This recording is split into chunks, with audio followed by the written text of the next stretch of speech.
Hello, this is Tracy from Simply Into My Nails. I'm just coming to show you my base coat, which I use for my soak-off gel manicures and my regular polish manicures. I wear Vitagel by Gelish. I tend to use the recovery version of the product, which I find soaks off better for me and also wears really well. I get typically 2 weeks wear out of this product. I also have the strength formula. I've used this formula for my mum and she gets really good wear out of it as well, and the condition of her nails looks great when she is using this product. I have recently been using a different normal soak-off gel base for her, but I think I'll be returning to the strength version for my mum of Vitagel because it does work so well. Now on my nails I currently have the Vitagel recovery base coat on my hand here. I did that earlier, and as often times happens, I've only done one hand and carried on throughout the day for the past 4 hours with this hand with no Vitagel on it, so it's about time that I put this on. So I'll show you what my process is. Now unfortunately I've gone ahead and done this hand first, which is the easier hand to paint, so I will be painting my dominant hand with my non-dominant hand, if that makes sense. So painting is a little bit more tricky, but it's not too bad.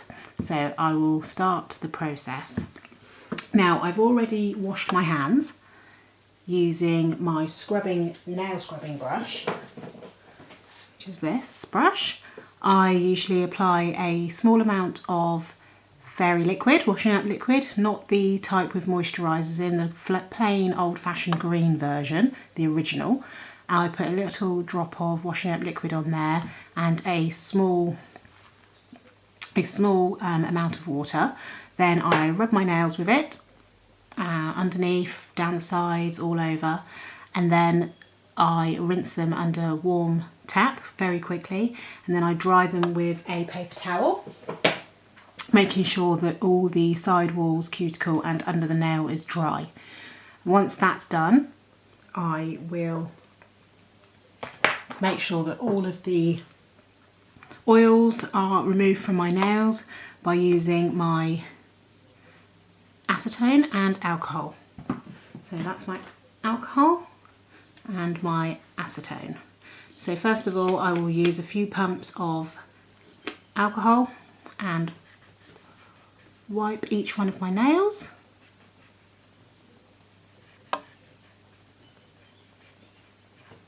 Making sure I get into the side walls. Sorry if you can't see this very well, but it's quite difficult trying to do your nails whilst on camera. And then I'm doubling that up with some acetone, making sure that I don't get the acetone all over my already Vitagel fingers because that might cause a bit of a problem. And just making sure that all oils are removed from my nails. So the next step is to add the Vitagel product. So hopefully you can see this okay. It's a really easy product to apply, much easier than doing a full soak-off gel manicure. I've already shaped this in my robot machine.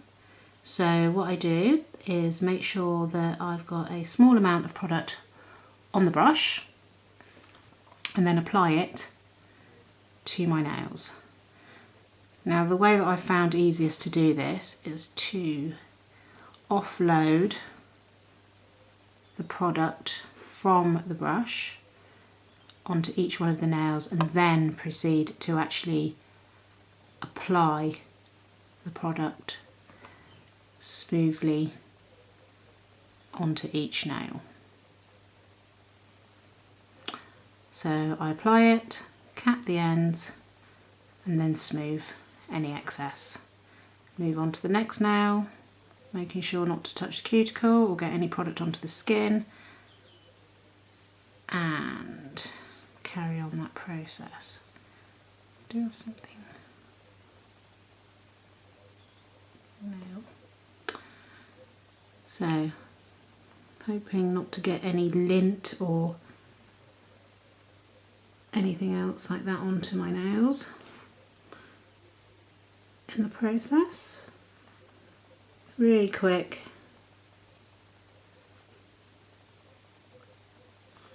I appear that I may actually have a little bit of glitter on my nails, which is really annoying. I can't really get that off at the moment, so I'll just carry on painting over it. This will be fine. Nobody will see that. And then the final finger. It's a very easy product to apply. It is different than a normal soak-off gel base coat. It's a bit stickier and it's kind of applied more with a stretching motion as opposed to a scrubbing motion like this, which is how I would normally apply the other base coats such as OPI, gel colour and red carpet manicure structure. I have a C&D lamp, UV lamp, so that is a 5-finger cure machine, so I'm able to do my thumbs at the same time. So I repeat the process which I've just done on my 4 fingers on my thumbs.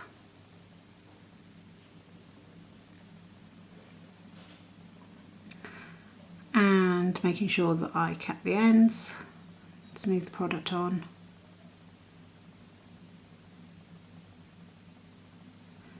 Remove any excess. Then I grab my bottle of Vitagel and move it out of the way before going under the lamp for 2 minutes.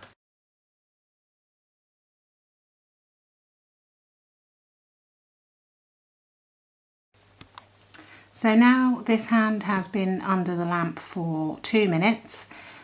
I am now ready to put on my second coat. Now I could put on another coat of the Vitagel at this point, but because of the length of my nails and the fact that they are, or were pointed, they are now in a ballerina shape. I've taken the tips off yesterday. I use another product for strengthening purposes, which is this product, which is Gelish Structure. Now, unfortunately, my bottle of Structure is just a leaking mess because the inner protection sort of foam has come out of it and it just seems to just go all over the place. So I think, to be honest, I'll probably just end up buying a new one. But at the moment, what I do is, this one's already just leaked a bit of product onto my surface, so I'll just give it a quick wipe down. I don't want to be getting the uncured product onto my skin. So what I will do is add this product to my nails using a gel brush. Now this gel brush is readily available from eBay.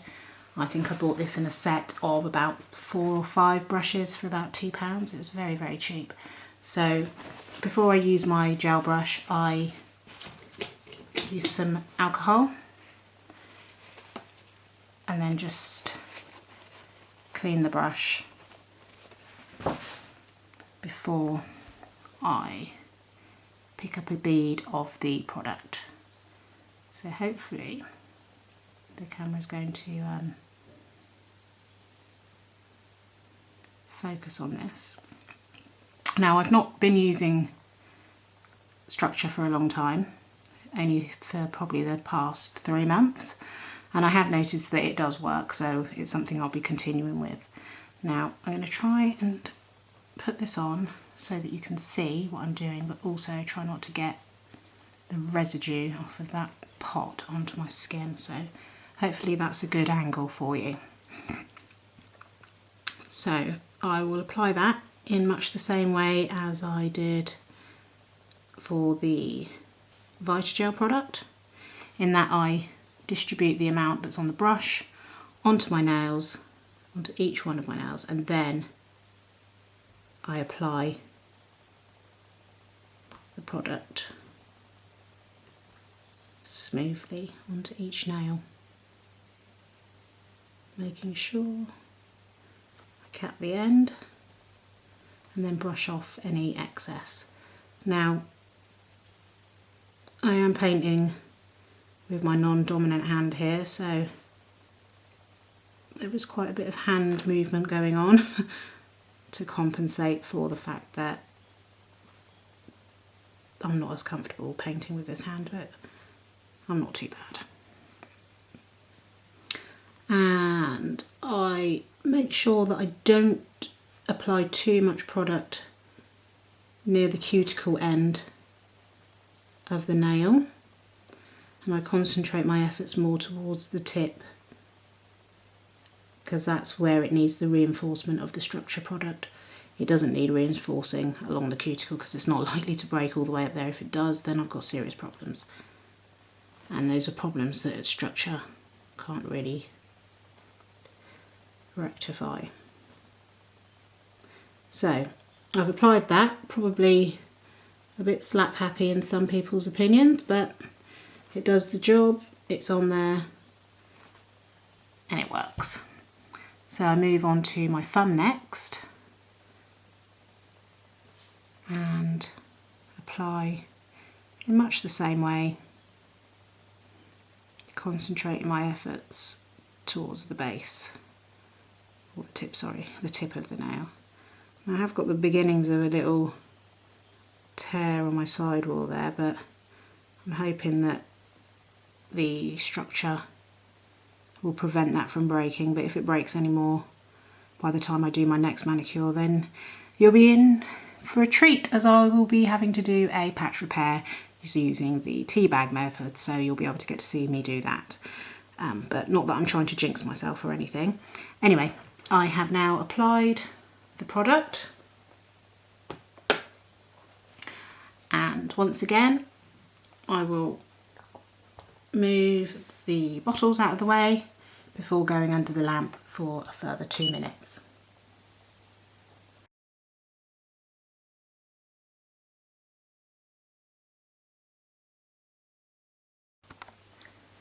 Now that's the final coat done. I've finished under the lamp.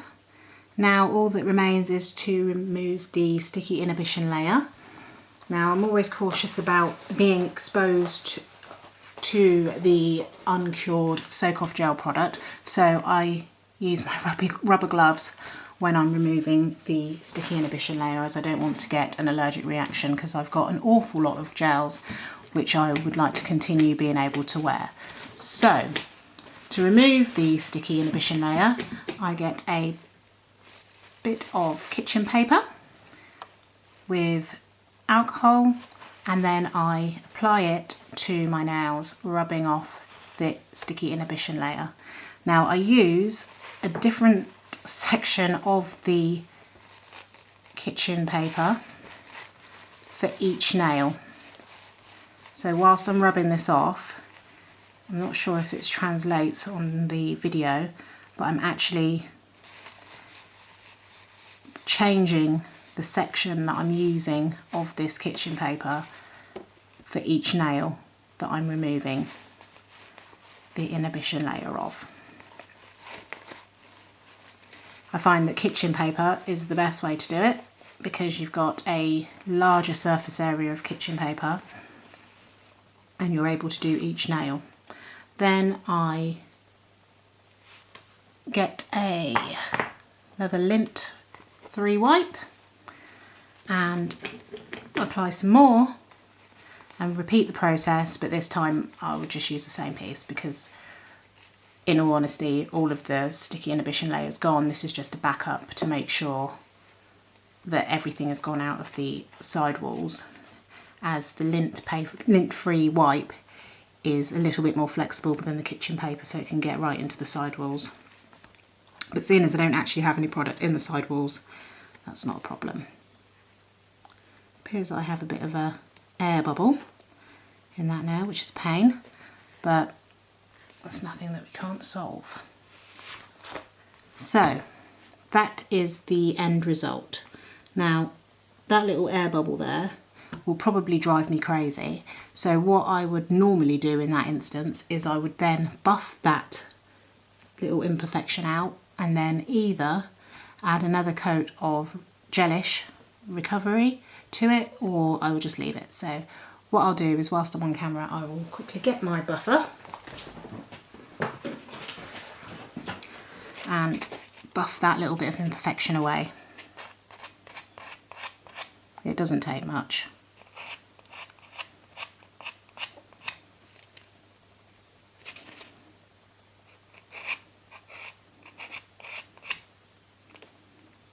And this Vitagel base is really forgiving. It just can pretty much do anything to it and it will just bounce back.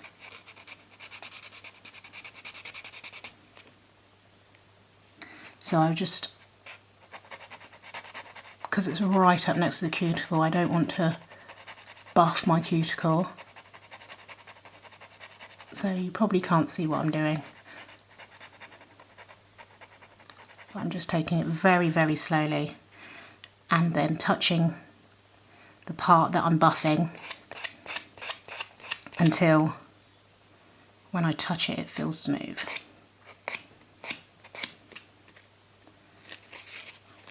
I'll just rotate that buffer and get a coarser grit on it because it comes off a bit quicker. Yeah.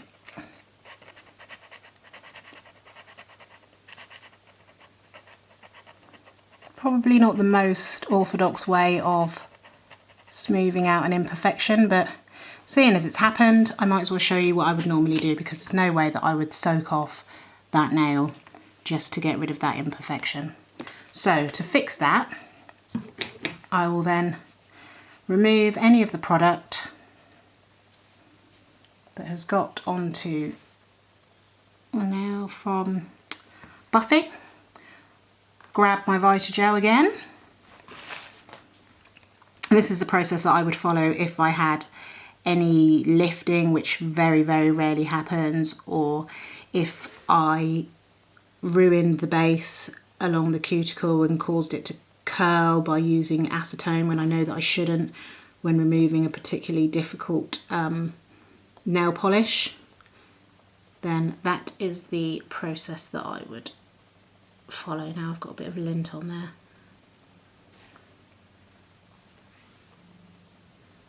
I think this manicure is trying to throw everything at me because it knows that I'm under pressure. Being my first YouTube video, but it's alright. I won't crack under pressure. I'll just keep it moving as I would normally. So yep, there's a bit of lint in there. Even though I managed to get one bit off, there is now another bit in there, but I would just take it in small strokes until I've worked the piece of lint right to the end, and then it will deposit itself onto the brush and then I can just take it off. So that's that nail done.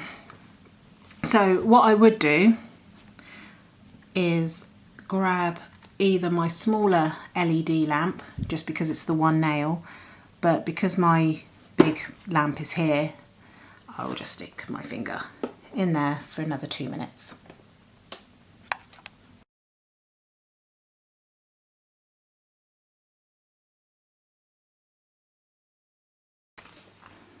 So this finger has now been cured in the lamp for 2 minutes. I've got my rubber gloves back on and I will just remove the sticky inhibition layer from that finger.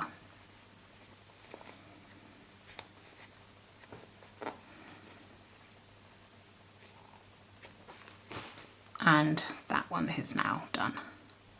I'm not quite sure if you could see the air bubble before, but it's gone now. I can't feel it.